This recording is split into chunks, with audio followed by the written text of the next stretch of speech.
Okay. Welcome everyone to our September 12th, 2023 LibsWork meeting. It's the first meeting of our 2023 to 2024 season. So welcome. And it's so good to see everybody back even after taking a break from the summer. So you never know if people are going to drop off with the gap, but it seems like we keep chugging along and growing. So that's very exciting. My name is Andrea Lewandowski. I'm the library consultant for small business development and technology at the New Jersey State Library. And I am really glad that you all were able to make it today. I think that we'll continue doing introductions in the chat. So if you don't mind putting in your library, where you're from, if there's anything you want to share, any updates that you want to share with the group, we're happy to have a vibrant chat going during the meeting. I'm also going to put into the chat, or if somebody beats me to it, a link to our LinkedIn group. You're welcome to join that. That's where we can share additional information from our discussions here, and another way to connect with everybody. This meeting is being recorded. It's going to go up on our YouTube page after the meeting, probably sometime tomorrow. So if you have anyone that you know wanted to attend but wasn't able to be here live, they can watch the recording after. Is there anything else I'm missing from anybody? All right, so I'm going to turn it over to Hillary to introduce our speaker, Debra Means West today. So Hillary, thank you so much for connecting us with Debra and making sure that she could be here today. And Debra, we're excited to have you and our group today. So thank you. Hi, I'm Hillary Ridd. I'm Workforce and Adult Services Consultant with the Kentucky Department for Libraries and Archives, and I'm pleased to introduce Debra Means today. Going to just tell you a bit about her. She is the Director of Network and Resource Development within the WES Global Talent Bridge Program. And in her role, Debra is responsible for designing strategies and systems to engage, inform, support, and grow Global Talent Bridge's diverse network of both local and national partners in key areas such as workforce development, adult education, and policy. She is also responsible for overseeing Global Talent Bridge's resource development, which includes developing, designing, and disseminating content and information internally and externally as it relates to immigrant and refugee inclusion. And I know that immigrant and refugee inclusion is something of interest to this group, so I'm delighted to pass it along to Debra now. Thank you. Thank you so much. I'm really excited to be here. Excited to see the representation of the libraries that are on the meeting today. And it's interesting because I actually saw one library pop up, I think it was Howard County, and it's interesting because I had a reference to a specific grant that I just heard about that came out from Howard. Hi! So I was actually going to mention that. So it's really awesome that there's someone from Maryland that's here. So actually, I won't steal your thunder. I won't actually mention that because that might be something that you want to share with the group as an update on your own. So I'm hoping that I can share my screen here. So bear with me 2 minutes while I actually just pull up a presentation. And certainly what I'll try to do as well is I'll try to make sure that I can share the presentation, a link to it afterwards, so that all of you can end up having access to the information that's in here. But so I was asked to join your meeting, as was mentioned at the start, really to talk about opportunities to support immigrant and refugees that are in your communities. They might be patrons to your library, they could be beneficiaries of services in your communities, and really just wanted to be able to talk about how to support their inclusion in services and programs, and especially if they're coming into your communities with education that's been gained outside of the US or abroad. The organization that I work for, as we start with introductions, is World Education Services. It's WES for short. And specifically, it's an organization that has been around for over 45 years now. And the primary service that it runs on is evaluating credentials that have been brought to the US and or Canada from outside of those two countries. The way in which WES really, sort of established itself and gained its recognition was in understanding that, depending upon an individual's country of origin, depending upon the country in which they were educated, their education might be viewed a little differently. And if there is a way in which institutes of education, whether or not employers that are looking to bring on individual talent, or whether or not licensing bodies in specific countries are wanting to tap into immigrants and refugees, it helps for them to also be aware of what the value of one's education holds when they arrive in the US. And so we'll talk a little bit about that, but that's really what WES as an organization was founded on. And about little more than a decade ago, we started a program called WES Global Talent Bridge. And WES Global Talent Bridge was really created to do sort of the 3 pillars of work that you see on your screen. While we don't, outside of the credential evaluation piece, provide direct service to immigrants, we do support this population by informing them and empowering them with information, so that they recognize that the experience and the education that they have brought with them to this country, it has value, and that they don't need to go backwards, and instead they can move forward with the skills and experience and abilities that they're bringing to the new countries they're residing in. We also, as the middle pillar indicates, we provide institutional support. And we do that through targeted programs, which I'll speak a little bit more about in the presentation, as well as services that can offer assistance in getting individuals back into work. So really supporting the placement outcomes of programs that are working on the ground to support immigrants and refugees. And the last pillar that's represented on the slide is our advocacy and policy work. We recognize that part of the work of supporting immigrants and refugees in their full inclusion here in the United States is not only recognizing some of the individual barriers that individuals have to navigate when they resettle or when they arrive in a new country, but we also recognize some of the systemic barriers that are in place for which policy reform is necessary. The policy reform that typically Global Talent Bridge focuses on is in the licensing realm, because we want to see where, in fact, there might be barriers that unfairly restrict internationally educated and experienced refugees from establishing themselves, but also being able to harness their full talents and abilities. And so those are the 3 ways in which Global Talent Bridge seeks to support immigrant and refugee inclusion here in the United States. I did just want to do a quick poll, and maybe the best way we can do the poll is through the chat. But for each of you that are joining us today, I'm wondering if you may be able to help me get a little bit of a better understanding as to your work with immigrant and refugee communities. And so if you can just pop into the chat, if you have a program within your library or you have a service that's specifically designated to supporting immigrants and refugees, I'd love to be able to just get a sense of that. If you are actively working with other programs in your community that support this population, that's also just going to be super helpful to get a better sense of. Or if you're really just interested in exploring at this stage, establishing partnerships and creating opportunities, again, I think it would just also be super helpful for me to be able to get a sense as to what the range of experience and interaction with this population is for each of the locations for which you guys are joining us today. So I'll give a few moments and hopefully I can check the chat and it doesn't mess up my sharing of the screen here. But oh no, and somebody's having a fire drill. So okay, I understand that you're going to be back in a moment. I hope everything's okay there. All right, so I'm seeing a few B's and C's that are coming through, which is great. By all means, we recognize that certainly the first step to being able to sort of become an ally and an interested stakeholder is partnering with, not duplicating the work. And it's also exciting to hear that there's a lot of interest from folks in exploring opportunities. And hopefully some of the stuff that I'll share with you today gives you some great starting off, information so that you can continue your work in the space. Okay, so just to provide a little bit of a background on immigrants and refugees in the United States, it's estimated that there's roughly around 28 million immigrant workers that are in the labor force in the United States.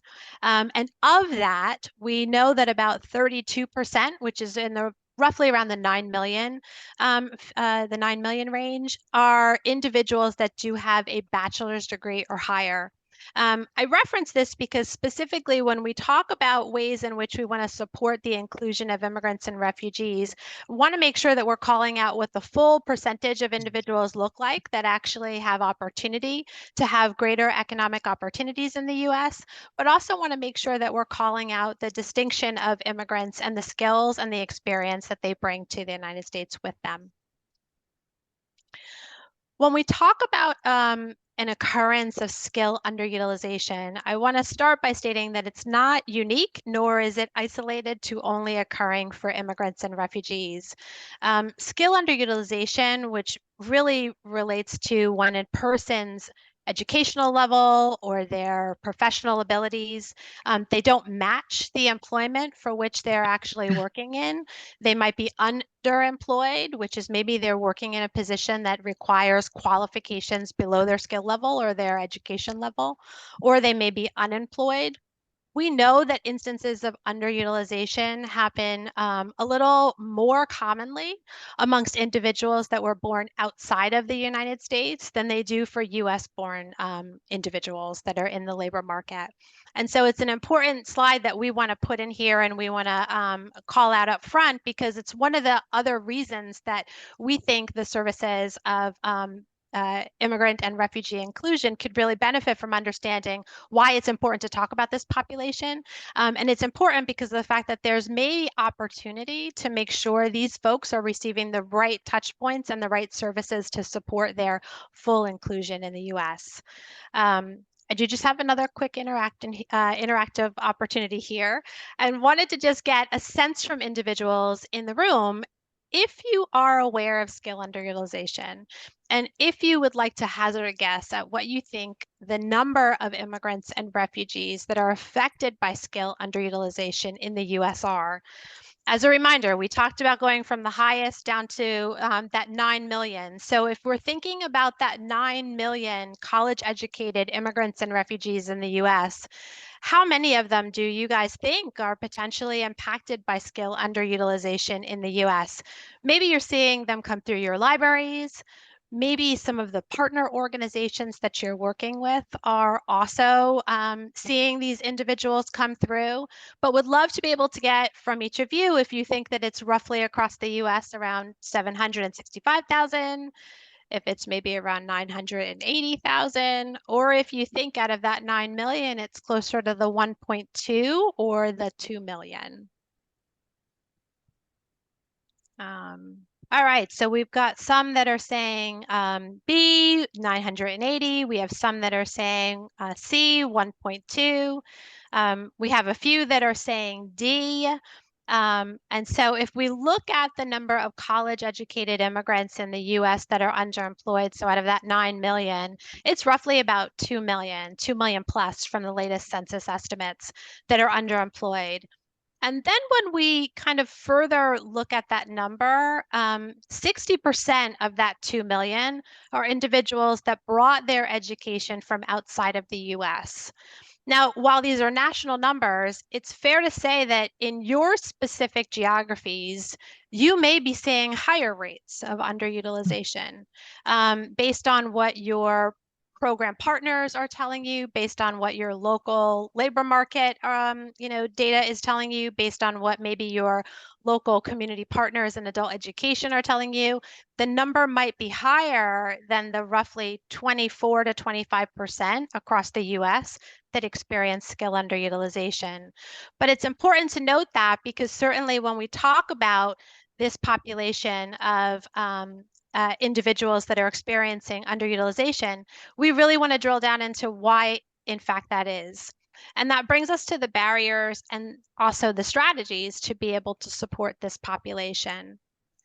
When we look at the barriers to, in this case, economic integration, but I dare say full integration of immigrants and refugees and career advancement and access to services for immigrants and refugees, we know that there are going to be individual barriers that that folks are bringing with them or that they have to navigate.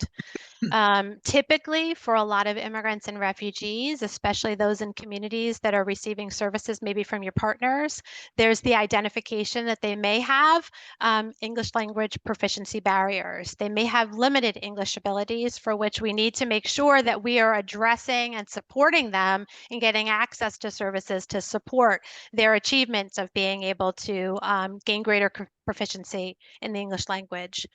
We also know, and certainly at West, we understand this very well, that many times there's the inadequate recognition of one's international credentials and experience. And what that means is that somebody might not truly understand what it means if a person from Burkina Faso says that they have a bachelor's degree in administration. There may not be that recognition that you did 3 years of 3 years of undergraduate education, where in the US it's typically 4 years of undergraduate education. There may not be the full recognition that your GPA from the Dominican Republic was not evaluated on a 4.0 grade scale, but instead was evaluated on a different grade point average. In the US, we have a different way of interpreting academic records and academic standards. And so certainly recognizing that as a barrier is one of the things as well that we want to make sure that we're drawing attention to. I might just ask, I'm not sure if somebody has their computer not muted, but if I could ask, I'm not sure if I am able to, or if I'm Hillary or Andrea, you're able to mute everybody. By all means, I can open it back up if that's helpful, but I just want to make sure everybody's able to hear. One of the other barriers that we talk about is social capital and networks. I mean, if I was able to ask each of you when you've probably found your first job or how you found your first job, it's very likely that for many of you, you might have said, well, I found it because I knew somebody that was working at the place. I spoke with them about it and they told me that there was a job opening. We recognize that for many individuals that are newly arrived into the United States, they might not necessarily have access to a social network that's going to provide them with information about jobs that are available and what's the way in which they should actually create an opportunity to learn more about that job and if they'd be a good fit. There's also the lack of U.S. work experience and education, for which things like apprenticeship programs, which maybe some of your community partners offer, internships, which internships are not just for individuals in college and high school anymore. There are ways in which there's a lot of other individuals that are taking advantage of apprenticeships to gain experience. It helps someone that maybe the bulk, if not all of their experience was outside of the U.S. It helps them to be able to identify that as a barrier and to receive access to services that can help them to address that. The other thing, which certainly maybe some of your libraries have, if you have career centers inside of your libraries, is a recognition that for some, there's a barrier in the inadequate career guidance that they're receiving. So being able to provide them with the right career guidance and access to trainings and wraparound support can certainly be helpful in giving an individual the steps and the resources that they need to overcome some of those barriers. To my right on the slide, we have some structural barriers as well that certainly I'd be remiss if I didn't mention. Outside of the first one, which is obviously that we have a fragmented immigrant integration system, and there's opportunities for that to be unpacked and to be discussed further. We also recognize that at times there is unaffordable, there's misaligned, and there's insufficient workforce training programs. There might be programs that don't have space for individuals, that maybe they're not running as frequently as we need for the members of our community that can demonstrate a value in being able to take advantage of those training programs. We also know that in some instances, there are issues of systemic inequalities and racism and nativism. We certainly see a lot of that stuff surface sometimes periodically during certain political cycles, but those are also barriers that certainly have an impact on immigrants and refugees and their ability to feel included and welcomed into the communities in which they reside. And then the last two here, recognizing a limited infrastructure to support employers Usually when employers are thinking about this population, they might tend to think that they have to be sponsored to work with them, when we recognize that that's not always the case. There's a lot of individuals that are green card holders and have full work authorization and access to services in their communities, as well as the ability to work in their communities. And then the last one, restrictive licensing policies, for which certainly we want to talk about some resources that might help if some of the individuals that are coming through to your branches might be indicating that they want some support and resources to help them navigate licensing in their area. When we talk about facilitating the inclusion of immigrants and refugees, here are just some of the resources that we have available. No surprise that public libraries are listed here. I think that there's a real instrumental and valuable role that libraries play in being able to facilitate and to support access to English proficiency and English language classes. These are just some of the examples that are some strategies and solutions to being able to address those individual barriers that you might be seeing from some of your library patrons. When we talk about social capital, we have some examples here of ways in which we know there are some opportunities to support this population through social capital and through building their social capital. When we talk about U.S. experience, we list some other examples down here that are certainly also helpful to consider as you're trying to think about ways to support the immigrants and refugees in your communities. And then the last one, credential recognition, and the ways in which we've seen credential recognition support immigrants and refugees to be included if in fact they're pursuing licensure, higher education, or if in fact they're pursuing employment and they want to be able to stand with authority to an employer and say they meet the requirements of a job description by holding that bachelor's degree that the job description says is required. So I want to just spend a little bit of time unpacking credential recognition and evaluation, because certainly this might be something that's helpful for each of you if you're noticing individuals coming through your libraries and they're wanting to learn a little bit more about what the service is and how it can help them. I do also just want to make sure that I can, affirm what in fact credential recognition is for all of you that are joining today. So I would just like to ask, and again, you know the drill, just use it into the chat. If you can tell me if you know what credential recognition is. Is it the details of U.S. equivalency of education that's been completed abroad? Is credential recognition the verification of the authenticity of educational credentials? Or is credential recognition the acceptance of the academic credentials that have been earned abroad, or the credential evaluation report by the receiving institution? I see that there's a few responses that are coming into the chat. All right, great. All of the above, C, B. So this is great. Thank you so much. So on the next slide, I'm going to tell you what it is. Credential recognition refers to the acceptance of credential that are earned abroad, or the acceptance of the credential evaluation report. It's important to note this because a lot of times what we hear from immigrants and refugees is that they are told that they need to redo their education. That even though they have a bachelor's degree, or they might in some instances even hold a graduate degree, they need to go back and do a high school equivalency and or a GED. It's important to make sure that they are aware that there is a way to recognize and have recognition for the education that they've brought with them to this country, that their credentials earned outside of the US have value, and that they don't need to start over. They can move forward with the education that they have brought with them. In some instances, there might be gaps that need to be addressed or filled, but that in itself is still a way of moving forward rather than moving backwards, and a recognition that the credentials they've earned overseas, that they have value. When we talk about what a credential evaluation is, a credential evaluation, simply stated, is a report that compares the academic achievements to standards in the US, and it provides an equivalency to a US academic standard. There's 3 different examples that we list down here of the typical end user for a credential evaluation. Again, if a person is coming into your library, maybe they're seeking some services from your career supports division, or they're pulling up some information on how to construct a resume. And one of the things that they're realizing that they need to have on their resume is a reference to their education so that it can align to a job description that an employer has posted. A credential evaluation is a way in which they can ensure that if an employer, after looking at their resume, says, I want to know that you actually do have a verifiable degree in that country and that it's not just a high school degree. I want to know that you have a bachelor's or a master's because that's what the job requires. A credential evaluation is a way in which it would be able to demonstrate that, and it would be able to attest to the fact that they hold that degree.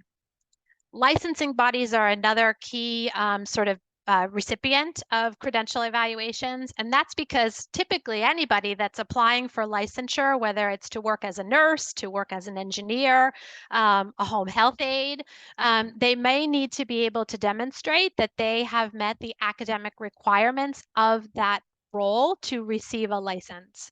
And so a credential evaluation is going to be able to tell that state licensing board that you have in fact met the requirements as stipulated based on that report. It's important for individuals that might be coming through your libraries or certainly working with your partners that they always understand what the requirements are from their state and from the specific licensing board that they're seeking to apply to. The organization that I work for, WES, we are very adamant. We are not accepted in all instances. So I am not here telling you have individuals that come through get a WES evaluation. What I am saying though is that they should make sure that they're talking to the licensing body and seeing which agency they accept to have a credential evaluation done. If in fact it's not even that, maybe the state licensing board does their own evaluations. And what that would mean is that a person just takes their international transcripts, they send them to the state board, and then the state board would evaluate them to tell them that yes, you meet the requirements, or no, you meet part of the requirements and you need to go back to school and meet these others that are that you have a deficiency in. And that brings me to the last one on the slide to my right, which are colleges and universities. We know in the US, if we've undergone graduate education or secondary education in the United States, that colleges and universities require transcripts to be able to gain admission into a program. The same thing is true if an individual is educated outside of the United States. And so in that instance, what we want to make sure they're doing is they're getting a credential evaluation that can tell the university or the college admissions department how they meet the requirements and whether or not they can be accepted into the program. It's really important here to also just note that at some colleges and universities, each admissions department may be different. And so where one might say that they accept this international credential evaluation agency, another admissions department within the same college and same university might accept a different one. So we always make sure that, we encourage, if you're working with or if you're communicating with an immigrant or refugee that's internationally educated, to just ask them to make sure that they're talking to and getting information from their specific admissions department of the university that they're seeking to gain admission into. This next part of the slide or presentation that I want to talk about is a unique program that we started at WES. We initially started it in Canada a couple of years ago, and now it's in the US as well, and it's called the WES Gateway Program. And what the WES Gateway program does is it specifically supports individuals that have been displaced from their country of residence, their country of origin, their country of education. And it's a specific program because we recognize that for certain individuals that have been displaced, maybe the last thing that they were thinking about or that they were able to bring with them were their educational documents. Maybe the Ministry of Education in Eritrea, in the specific area where maybe an immigrant or a refugee that's coming into your library, maybe that university is no longer there. So access to the documents are not possible. maybe based on situations in a country, the Ministry of Education is no longer able to find access to documents. So the West Gateway program was created as a means of being able to support individuals that have been displaced, that have limited proof of their academic achievements.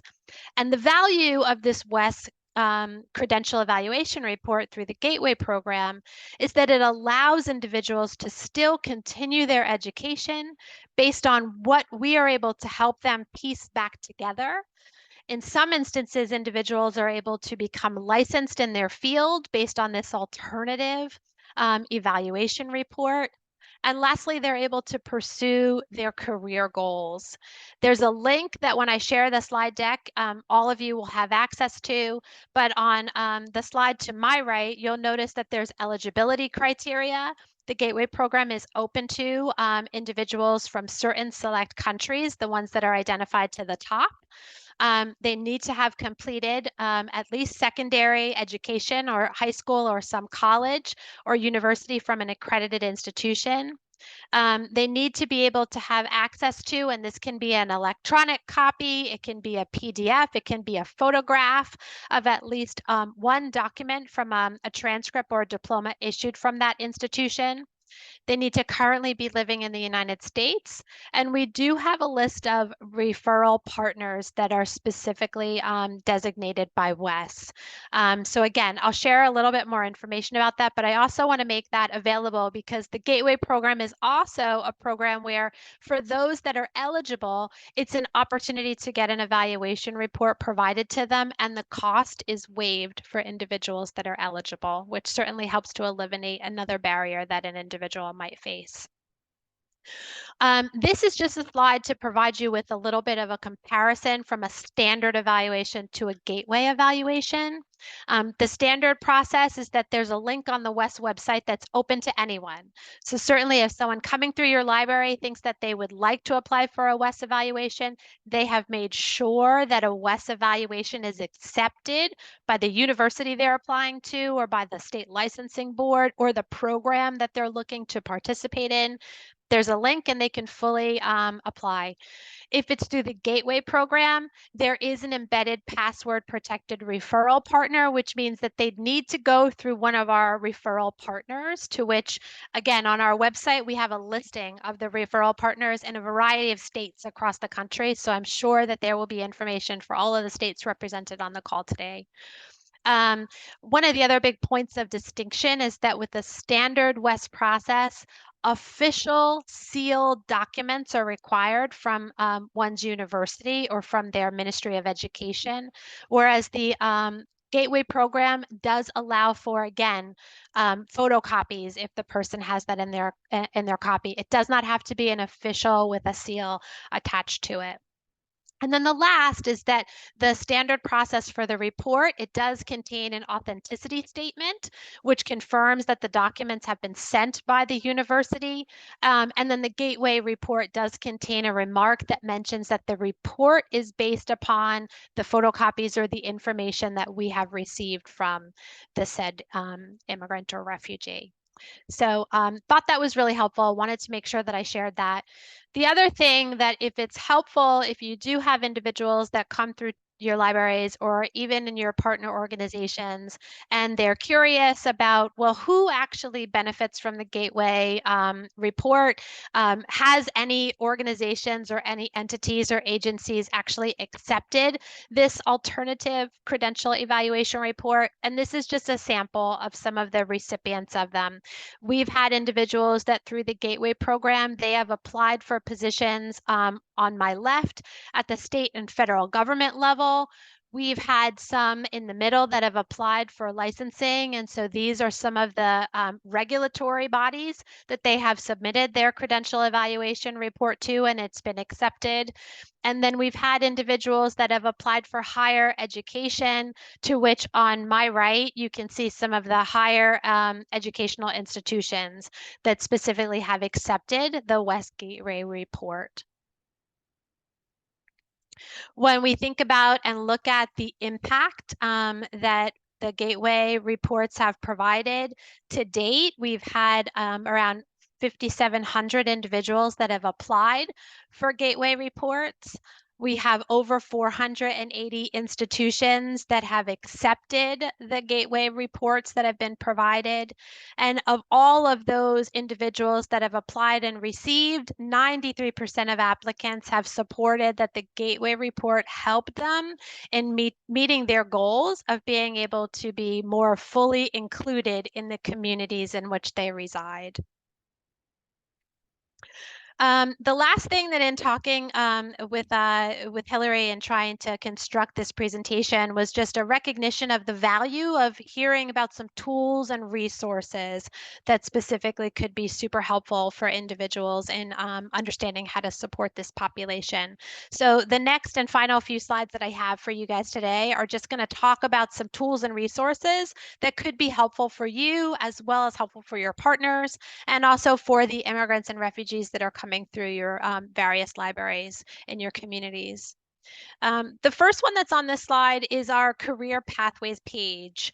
We created tools and resources to help guide internationally trained individuals that are seeking to leverage their education and experience, and we've done it in a few different ways.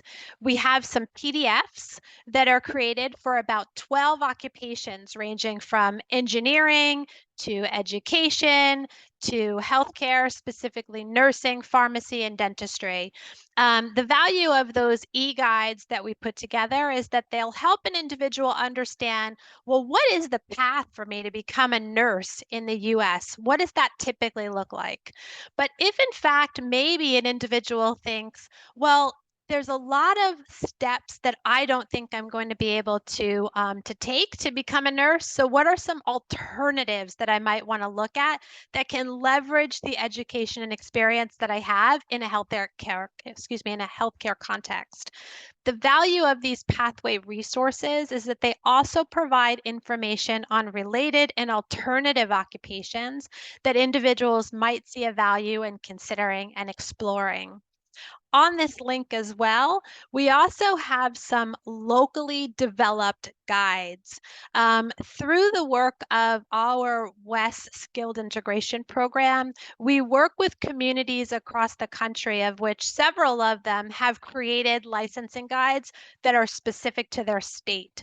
So when I share out this presentation, when you click on the link, you'll actually see that there's some resources that are provided specific to the state of California, specific to the state of Michigan.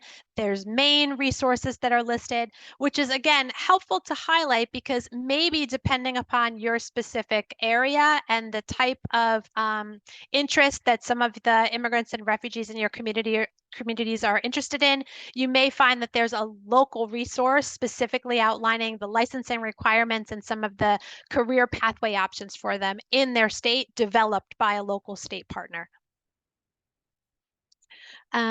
This next slide here is we have an interactive map that features over 100 programs across the US that are specifically supporting the needs of immigrants and refugees. I share this because depending upon the location that you're dialing in from, if you wanted to know if there's other programs in your area that specifically are supporting this population, maybe to refer individuals to them or to be able to connect with them and see if there's other ways that your library might partner with them, hopefully this map provides you with an opportunity to learn a little bit more about some of the programs that are actually maybe in your own backyard. The other interesting opportunity with sharing this map is that if you know of a program in your community and in your state that is not featured here that should be, we would love to learn about them and we'd love to list them. It's free to be listed. There's no cost associated. And basically what we do once folks are listed, we do our part to make sure that we are amplifying awareness of that program through things like blogs that we create, conferences that we present at, as well as sharing it in various newsletters specifically that are shared with immigrant and refugee audiences across the country. I mentioned when I was talking about the Career Pathways resource page, a program that we developed here at West called the Skilled Immigrant Integration Program. I thought it would be really helpful to bring this up because depending upon, again, the location that you're dialing in from, you may notice on this map that your specific city is called out and that there could be a value in you connecting with some of the members of the Skilled Immigrant Integration Program in your community. It's a year-long initiative, but there's an alumni component to it as well. But all of the pins that you see featured on this map, they're basically networks of partner organizations as well as city and state agencies that are coming together to advance immigrant and refugee integration. You'll notice that Howard Community or Howard County is listed on there. I know that Howard County is a member of the Maryland Skilled Immigrant Task Force, which also is a member of our Skilled Immigrant Integration Program. And I'm sure that there might also be others that are on this this call today that may also find that there's a connection point to some of the work that's happening through this Skilled Immigrant Integration Program. So certainly want to make sure that you have information and access to that because hopefully I can facilitate some greater connection points for each of you. I also would be remiss if I didn't share a link here to our resource page. It contains fact sheets, policy briefs, toolkits, and other helpful information on ways in which supporting the inclusion of this population can occur, and information that hopefully might be helpful to be able to shed some greater light and awareness on issues impacting the inclusion of this population. We do have a newsletter. It roughly goes out between once a month and every 2 months. We encourage you to subscribe to the newsletter if you're interested in learning about some of the other developments that are happening in the field of immigrant integration and inclusion here in the U.S. It's free to subscribe to the newsletter. Again, the cadence of it is monthly, so hopefully that's not too much for your inbox. But it's also a great place for us to be able to make sure that we're also sharing information about the work you're doing. So if there's information that you want to share out that you think might be helpful and beneficial for others to be aware of, we can also use our newsletter as a platform for sharing out information that could be of value in amplifying your great work. So that's my presentation. I'm going to stop my screen share.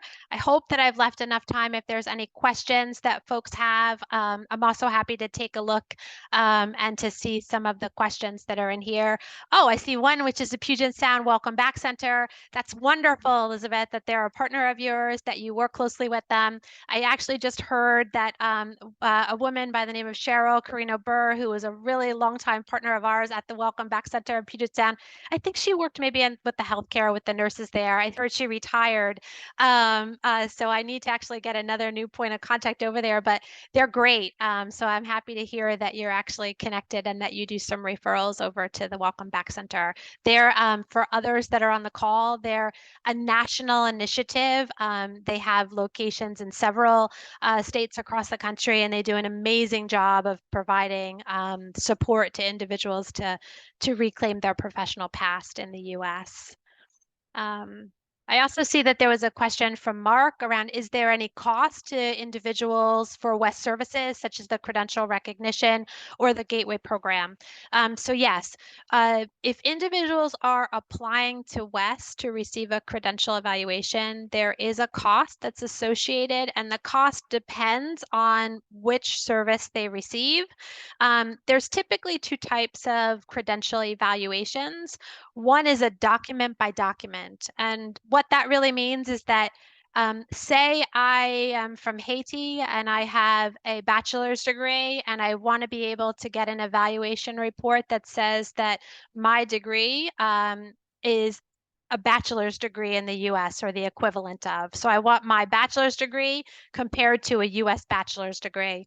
That has a specific cost associated to it. I think it's roughly around $125, but I will pull out and put into the chat a link to our fees page. But there's also a course by course evaluation, which has a different cost associated to it. And that's where if I maybe am applying for admissions to a graduate degree program, and maybe I want to try to get advanced standing. They might ask whether or not I have already met some prerequisite courses before I can apply to that program.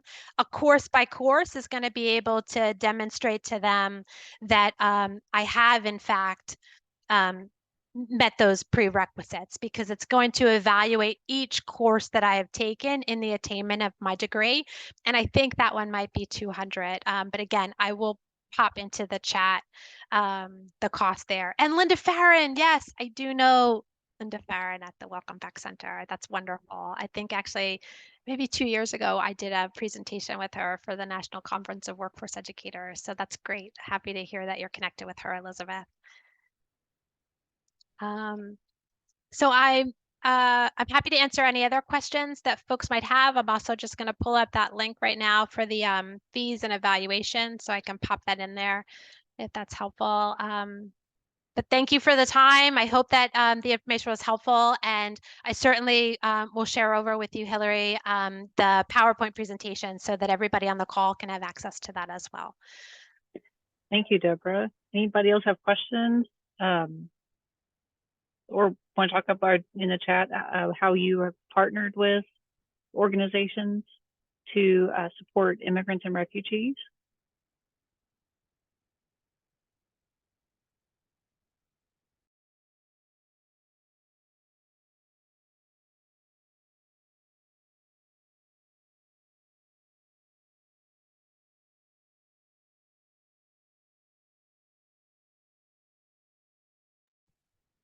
Well, I will say, if Emma, you will allow me, I might just drop into the chat that grant that I heard about. That I'm pulling it from the New Jersey State Library, and that's not just because Andrea said that she was in New Jersey, but this is where I noticed it. But to my understanding, I think it's open for any state library or local library to apply, but I think it's a fantastic initiative aimed at trying to, again, create, I'm going to steal the language that's here, pathways to success for immigrants and refugees. But by all means, I don't want to steal your thunder, Emma, but I can't help but share it out.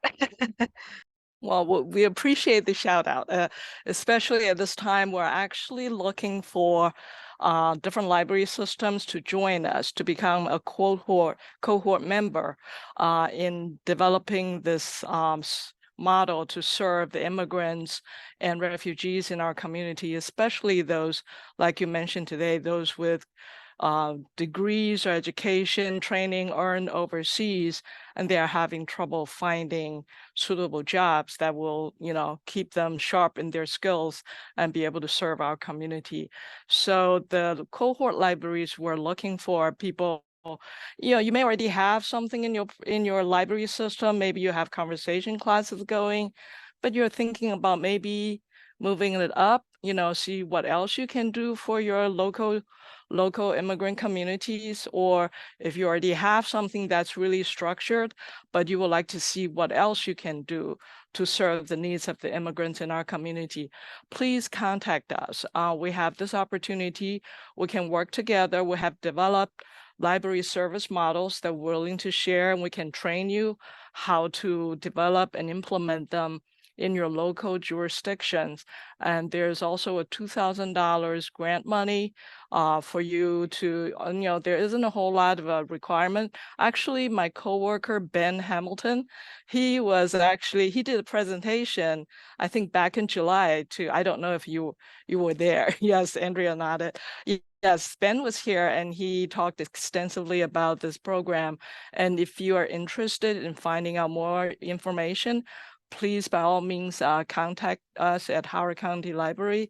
And I see here we have Elizabeth. Elizabeth is actually on our advisory board for skilled immigrants. So we're very happy to see her here. So if you want to get more information about this skilled immigrants professional development opportunity for skilled immigrants program, please contact us. I'm going to pop the email address in the chat box, so we can talk later. Thank you very much, Deborah.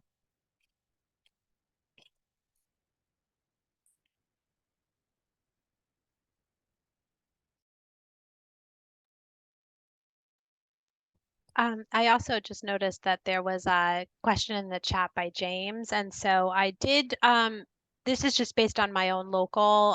Again, I'm in New York, and I know that the New York Public Library, they do have like New American corners that they've created to create a welcoming environment for New Americans and to be able to provide them with customized sort of resources and services. And we try to work really in partnership with them to provide information sessions to library patrons that are immigrants and refugees that are wanting to understand a little bit more about how to navigate resources and services in their community. And then the other thing that I just put here into the chat is, if you're not already aware, there is Welcoming America. And so they have a lot of great resources and toolkits and information on trying to create welcoming and belonging communities.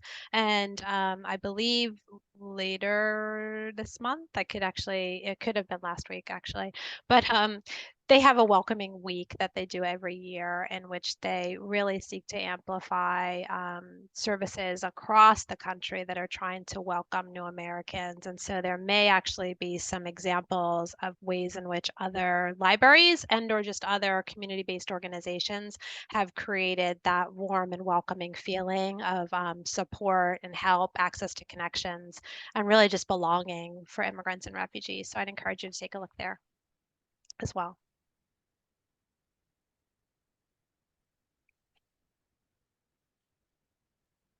Thank you, Deborah. Oh, yeah, Natalie's got a question in the chat. Sorry. And actually, if this is about, no, so I do not use those devices in all my work. If that's about the transcription that was there, I actually think that the last presentation that I did, it was requested, and I didn't realize I must have downloaded the software on my computer, and it just popped up onto this presentation. So certainly when in fact we have a requirement that there are translation services made available to individuals, or somebody selects that they want to be able to receive translation services, we put it on. But that actually was something that was a computer, the computer just did that on its own on my end. And wow, okay, so that is very expensive. I do think there's probably there has to be some alternatives. That's super expensive and so cost prohibitive for many organizations that don't have budgets that can absorb that. I'm happy to see if I have any other resources that I might be able to share as well, Natalie, if in fact that's something that you're interested in using. Yeah, 100%. I'll take a look and I can share that through Hillary, or I'll put my email here as well if you'd like to chat me separately. I'm happy to see if I can help.